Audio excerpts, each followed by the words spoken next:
Hi, my name is Andrew Hopkins. And my name is Brady Schobel. And my name is Megan Downs. Pakistan has been a struggling nation since its creation in 1947. They have struggled with wars with India, military coups, and an extremist group called the Taliban. The future of Pakistan is uncertain. However, experts have come up with 5 viable futures for Pakistan. We should all be concerned about the future of Pakistan because their future will inevitably affect our future. A state adrift means that Pakistan will continue to muddle through, as it has done since its birth as a country. This means we will see very little progress in any and all areas. They will simply continue to do what they have to do to survive and nothing more. An authoritarian state is a state which is controlled by the military. Steve Cole, president of New America Foundation, points out that Pakistan has existed as an authoritarian state for more than half of its existence. Currently, it's in the Pakistani military's best interest to stay in the barracks. However, if the military senses that the civilian government can't handle something, they won't hesitate to take over again. An Islamist state is a state run by the Taliban and Islamist groups and militants. This is most likely to occur through a Taliban takeover of Islamabad. A moderate state means that Pakistan will moderate out and start to progress economically, socially, and politically. A state collapse is a state in which Pakistan can no longer handle being a state. The government completely collapses and Pakistan divides into tribal groups. We believe that Pakistan will eventually become a moderate state. Their progression will be slow, but they have shown some promise in the recent years that has led us to believe they will eventually become a moderate state.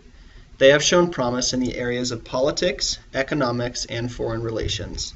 The fact that Zardari, a civilian president, served his full term in office without a military coup, and the fact that Pakistan had a legitimate election in 2013 with a peaceful transition of power, shows that Pakistan shows promise in finding political stability.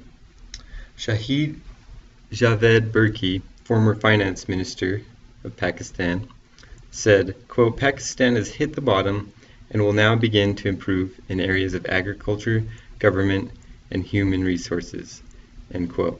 So we've seen Pakistan hit the peak of extremism and we've seen it improve since then. For example, with the election of the female Prime Minister Benazir Bhutto, we see Pakistan becoming more westernized in their views of the roles of women. We also see that Pakistan is becoming more of an interest to foreign nations because of their supply of nuclear weapons. Other nations are interested in maintaining Pakistan's civil government because we do not want Pakistan's supply of nuclear weapons falling into unfriendly hands, namely the Taliban. Even though we believe this to be Pakistan's most likely future, that does not mean it will be easily achieved, nor will it happen quickly. Pakistan will face many challenges and roadblocks on their road to becoming a moderate state. One of those challenges will be bringing better education to the general population. As it is today, only about half of Pakistan is literate. However, bringing education to the general populace will be hard. As evidenced in I Am Malala, there are extremist groups who violently oppose educating women. We believe Pakistan will not become an Islamist state or an authoritarian state for several reasons. The first reason is that foreign countries will intervene before Pakistan can collapse or become an Islamic state. Benza Aslan, author of No God But God, says, quote, "No matter who's in charge of Pakistan, the military is in charge of Pakistan," end quote. And the military is not about to let Pakistan's nuclear supply fall into the hands of the Taliban. This is the second reason Pakistan won't become an Islamist state, nor will it collapse because, as we've seen in the past, the military won't let that happen. Pakistan won't become an authoritarian state because throughout all of Pakistan's struggles and trials, we have seen that they are entirely committed to democracy.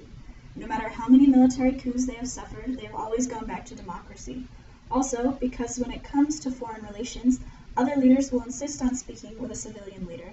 Daniel Marquis, Senior Fellow for India and Pakistan and South Asia in CFR, says, quote, "We need to make it clear that as foreign relations, we are willing to work with the military, but we expect to work with civilian leaders." End quote. Thank you for watching our presentation.